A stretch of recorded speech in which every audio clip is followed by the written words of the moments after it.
I'm currently standing beside the bust of one of the legendary pioneers of the Cape Coast Technical University, who's also contributed massively to the story of the CCTU. He was a former rector for the institution and led to the establishment of this very iconic library in the name of Dr.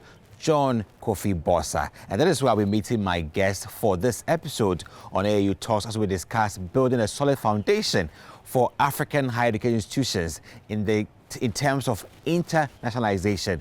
And I'll be talking to Mr. Michael Kissi on how that can be done with the role of technical universities in ensuring that we can internationalize. So just join me as I meet him to begin a discussion. Let's do this.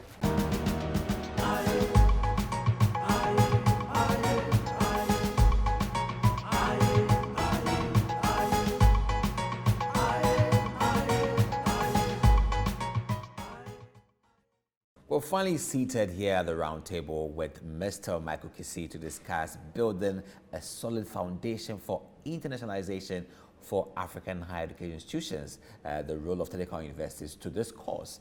And, you know, you bear with me, Mr. Michael, that we have a number of institutions in Africa who have dreamt of internationalizing and are making headways towards that. But the looming question is, what is it in for them anyway? Yes, thank you very much for this question and for inviting me to the program.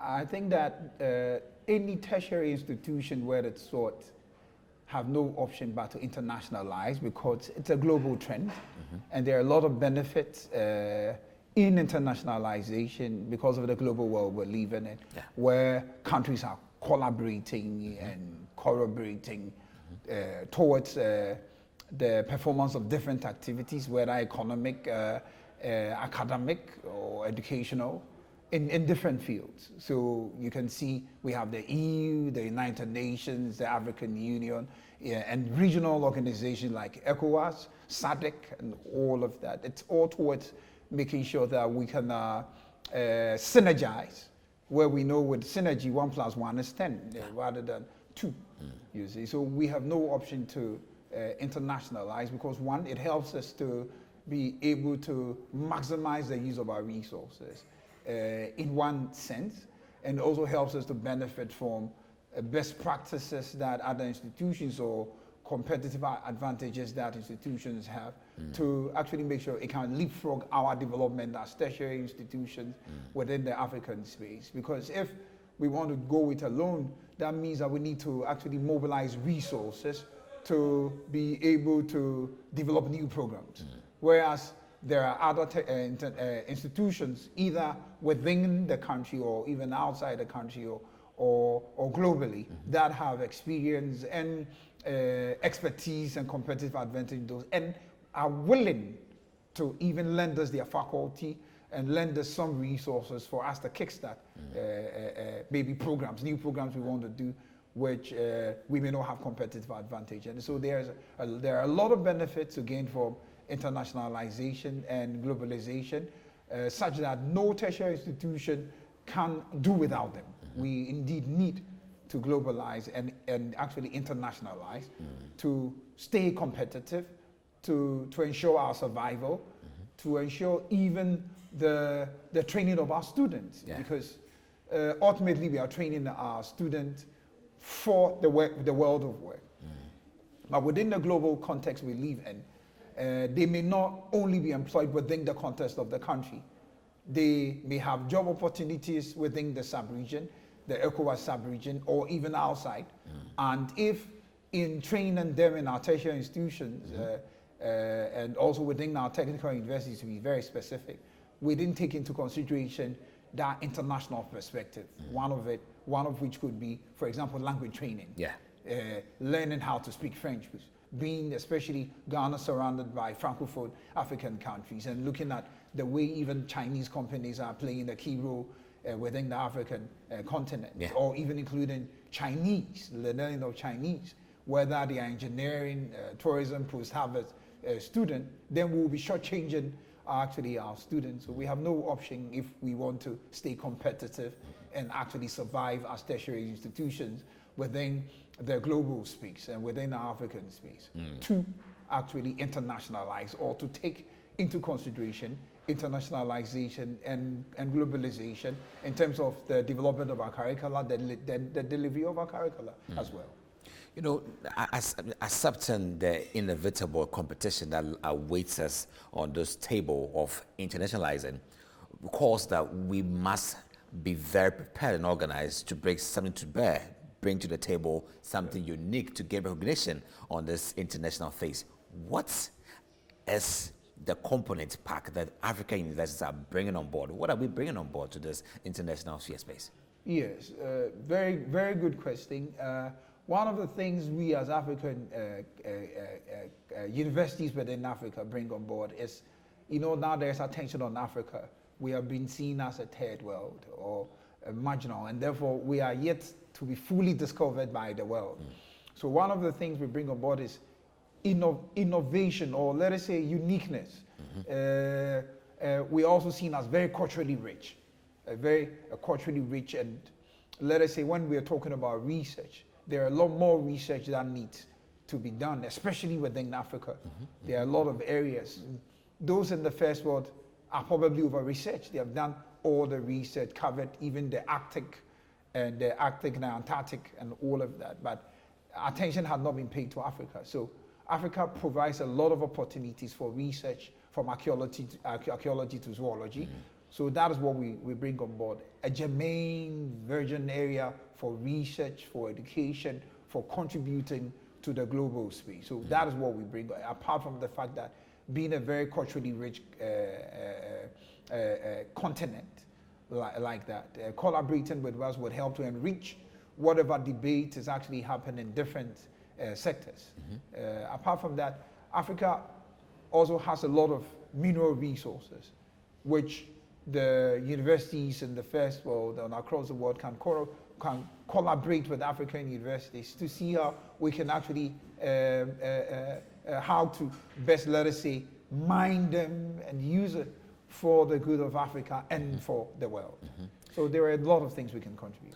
Setting the tone also on trying to build that very formidable foundation is the need to perhaps do some add drops, add-ups and drop-ups. If you were to count down on some of the things that we should learn as African higher education institutions, and then trying to relearn some things to sustain our gains on the international phase, what would be these elements that we should unlearn and relearn?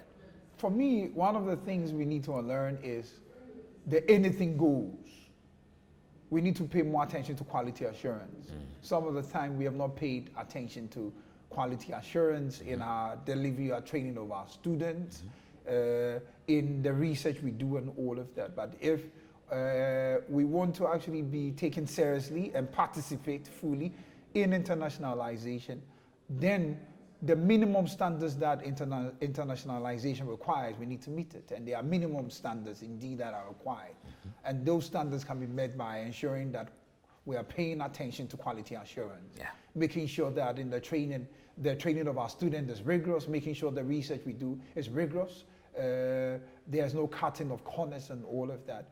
And also make sure that we are investing in our faculty, which I think that as a nation, we are doing our bit. We could do more, giving scholarships to our various academics, not only to school within the country, but even go to China, to Europe, to Canada, to go to the best universities all across to gain their terminal degrees and other professional qualifications, to come back and actually impact and raise the standards of tertiary education within the African continent.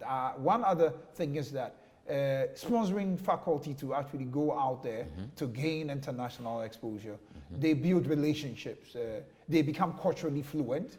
They build the networks, which we can actually even use to further collaborate when they even come down. They could do joint research and all of that with faculty and other consultants and different, let us say, academics across the world to contribute to the global space and collaborate with them to do research, because the world is yet to really discover Africa as it is. So really, this collaboration can help us do more research in Africa and make sure that in terms of the content, the academic content from archaeology to zoology, Africa contributed its part. For example, we were looking at even buildings and all of that, our indigenous buildings and all of that. There's something there for the world to learn from us, or how we use local material to be able to build the kind of structures that we have, and all. We can actually contribute that to architecture across actually the world and all of that, and different even foods, the different kinds of foods we have and the different ways of preparing them and all of that. We can help the world to discover these, and not only that, they can even lead to export as well, where the world also get to diversify its cuisine and all. So indeed, it is win-win. Internationalization for African universities would not only benefit us and the African universities, but even the world as well, because then we get to contribute to the world in terms of the different resources Africa has to contribute to the global world. Let me bring to your notice some, I would say, slight opposing school of thought about losing our indigenous knowledge, losing our value, losing our pride for the sake of internationalizing. These opposing school of thoughts try and then derail our preparedness to go international because we think we're losing something to please the international face. What's your view towards this? Wow, I think those reasons that they may have a point in terms of the fact that internationalization, if we don't protect our uniqueness, we may lose that. So to me, it is just a warning to the fact that in internationalizing, we should watch out against conformity and standardization. Yeah. Yes, even as a university, the etymology of university, unity and diversity. A global world is where, yes, the world is becoming increasingly one.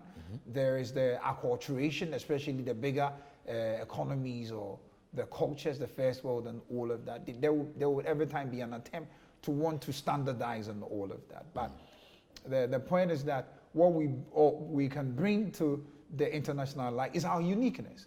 So we need to guard that while sharing our uniqueness and the values and the philosophies that underlie the way we live, our attachment to the natural environment and all of that. We can share that knowledge with the world without necessarily compromising that. So for the other school of thought or other scholars who are raising that, I don't think that those are illegitimate concerns. They are actually concerns we need to actually watch, so that in sharing our uniqueness with the world, we don't lose it. We can still actually protect it, so that we will still be relevant within. Because if there is standardization, the world would actually be a standard. Or let us say, when diversity is taken out, the world will be mundane to actually live in, because what makes, let us say, the world interesting, especially in the global world, is the different dimensions, different cultures are contributing to the table of globalization and internationalization. So wherever you are watching this, I believe you appreciated the insights from Mr. Kissi concerning the needs to go international, and also not just going international, but make sure that you are departing from a very solid foundation that will keep you sustained over there. But we'll go for this show, but we'll come back. We'll talk more about the CCTU international policy and how that is also kicking them and keeping them afloat as a technical university and contributing to internationalizing as African institutions. Stay with us, we'll be right back.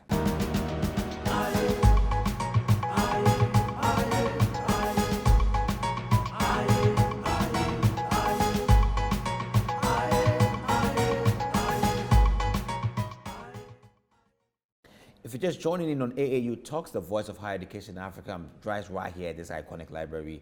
You should see how it looks and visit the Cape Coast Technical University and see how beautiful and amazing the sites are right here. And I'm joined by Mr. Kissi. He is a staff and also a lecturer here at CCTU, and we're looking at building a solid foundation for African higher education institutions on the international phase and the role of technical universities to this course. And let's take the case study with CCTU. What is your vision towards internationalizing, and how well have you garnered efforts to stay afloat? I would say that CCTU, as one of the premier technical universities, pays attention to internationalization a great deal in the achievement of our vision, which is to become a leading technological and innovative entrepreneurial university with reputation in green and clean technologies. Among the 10 technical universities, they have given us renewable energy as the area we should pay attention to. So in the delivery of our different courses, there we pay attention. We try to let our students actually appreciate the role that green energy can actually play. Yes, it goes in engineering, but in some of our programs like tourism as well, green is the way to go. So we are talking about eco lodges and all of that. In catering, for example, in catering as well, we can actually use biogas and all of that. So that is what we try to do. And in doing that, since we started, there are attempts to link up with the international university. So I'm actually aware of a PASS program, which is partnership for a partnership for applied sciences. Yeah. Applied sciences, where we have incorporated that we link up with some German universities. We are seeking their help in this direction to develop a partner to look at eco lodges and all of that. Not only that, there's also another proposal that had been written, collaborated with some Netherlands university to help us in this area.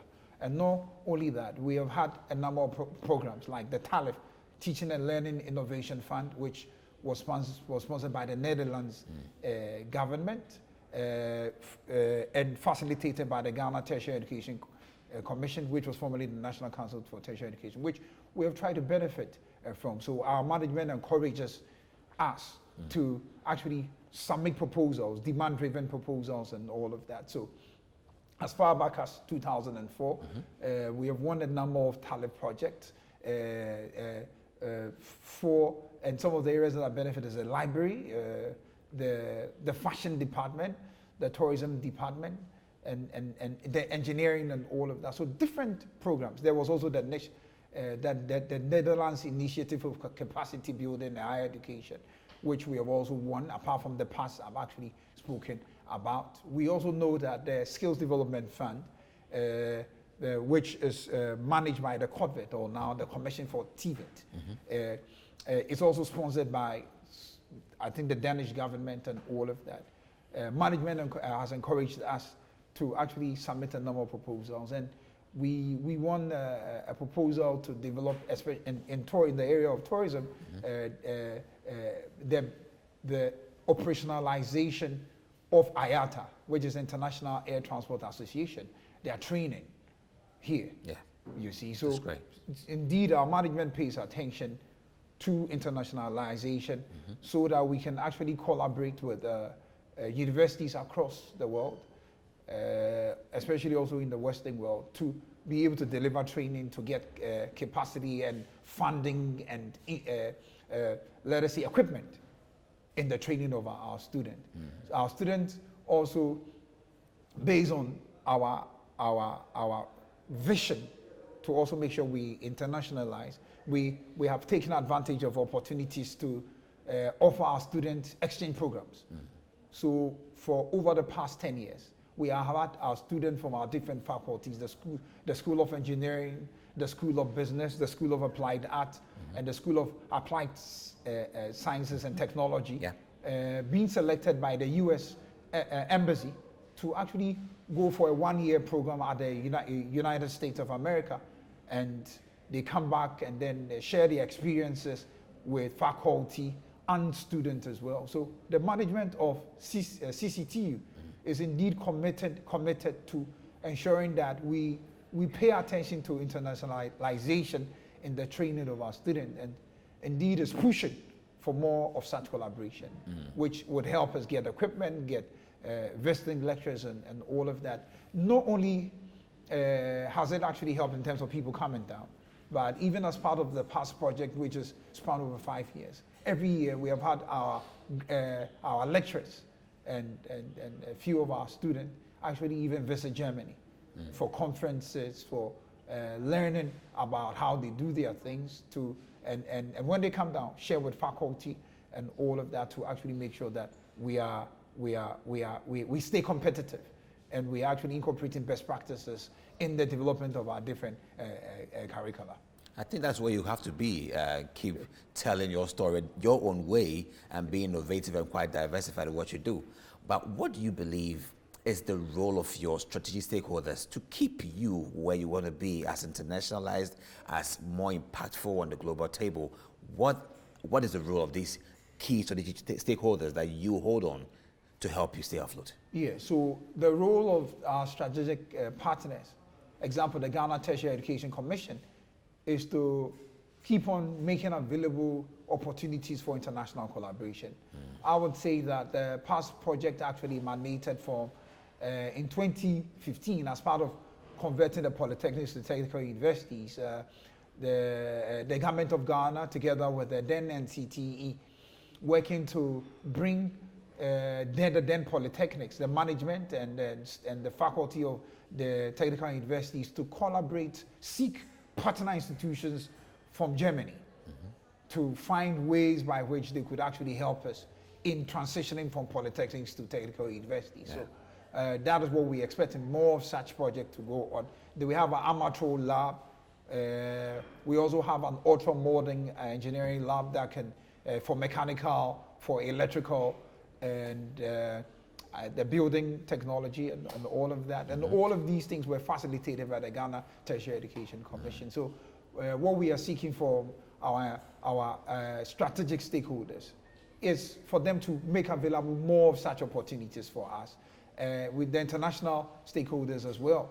Because one of the things about internationalization is that you have to find projects around which we can then collaborate and you can actually assess. So true, and the Association of African Universities, the opportunity you even make available for us, call for proposals and all of that. We want to see that more of such coming. Because when they come, then faculties and our professors, we can take advantage of that and actually submit proposals. And as we win the proposal, we can go ahead to actually deepen internationalization. And in this direction, I know how the post-harvest department, which is one of our best faculty with very strong, continually take advantage of these opportunities and to actually make sure that we can win proposals, we can win project and funding to deepen the internationalization agenda that we have. So they should keep more funding coming, give us more opportunities to collaborate with them so that indeed the idea or the vision of internationalization will not just remain on paper, but would actually be seen on the ground. In line with the SDG 17, which talks about inclusive, which on the whole looks at inclusive and equitable quality education through partnership for growth, how is CCTU at this frontier actualizing this goal your way? Yeah, so the way CCTU is doing that is by making sure that lecturers can be assisted to get their PhDs. Lecturers are encouraged to take advantage of proposals that are coming. We have a platform, and our management, every time there are opportunities for writing proposals, our Vice Chancellor and management puts there. And in line with this, I'll say Professor Emmanuel Kwao, our Director for Quality Assurance, also puts some of these calls for proposals on the platform and encourages faculty to also make sure that we are up in our game in terms of doing more research and all of that. Not only are they publishing, but they're encouraging putting materials there, because like we have said, to internationalize, you need to bring something on the table. There are certain minimum standards you must actually meet, and to do that, it means that universities must prepare. So management is doing it a bit. Our professors or our leading academics are also doing that to encourage all of us to make sure that we take advantage of opportunities that are coming, so that, like we have said, the internationalization agenda will not just remain in our strategic plan, but we can actually deepen it. So I would say, yes, management is doing it, but by making available the different proposals that get to them available to faculty. And not only management, our leading academics are doing that. Professor Kwao and the other and some other professors are actually doing that to make sure we're actually aware of different proposals and to take advantage. They are also even willing to actually help when department are right. You give it to them, they will make time to actually go through those documents to actually make sure that whatever support they can give us to make sure that when the proposals are submitted, they could actually win. They could win the proposal to actually implement project are actually done. So I would say management and our leading faculty are doing their bit to ensure that CCTU takes advantage of more internationalization opportunities for projects, for conferences, and all of that. And in this direction, I would also mention Dr. Ajefi Mensah. He is a director for research. And just recently, there was the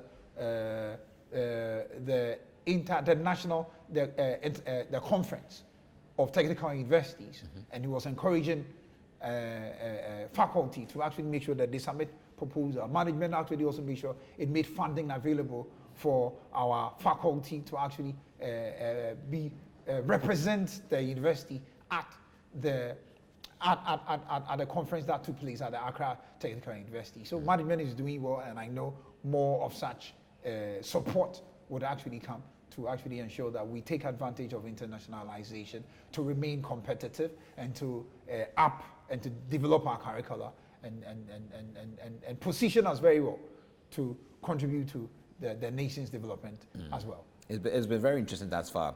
But let's do a wrap up on taking the very, very key nuggets in. We've done the on learning. Yeah. We've seen the lens. But let's now do on the relens. Are there some lessons that ought to be relearned for African higher education institutions staying afloat or sustaining their gains on the international phase? Any lessons to be relearned? Yes, I think there are a number of lessons to be relearned. One, that the period of not paying attention to quality assurance is gone. We need to pay particular attention to quality assurance, because to sit on the table of internationalization, there's something you need to offer. We also need to do introspection and find where our strengths are, and make sure that where those areas of strength we make available resources to dig deep, to do research in those areas, to position, to make ourselves attractive adequately for international partners or potential international partners to pay attention to. That is one of the areas we are learning, that if we want to take advantage of that, of internationalization, we need to position ourselves well. We need to support our academics more. We need to make sure that we're also promoting our leading academics as well, so that people can pay attention to us and know that, okay, when it comes to CCTU, okay, we have these academics we can actually collaborate, around which we can actually collaborate, and all of that. So it's about keeping standards up in our games, and digging deep to actually make the investments that were in terms of even facilities as well, that would actually bring even international students, because that is one of the things that, apart from the academic and social benefit of international, there's a cultural benefit as well. Nigerian, let us say, students who want to take advantage of university education, technical university education in Ghana, if they would want to come, and we have had a number of them, they would want to look at the facilities we have, the library we have, the kinds of books we have, the kind of laboratories we have to actually take. So management needs to invest a portion of even our IGF towards providing all the resources, the infrastructure that is needed to make sure that as a university we are capacitated to deliver on top class education that will make us attractive to international partners for collaboration.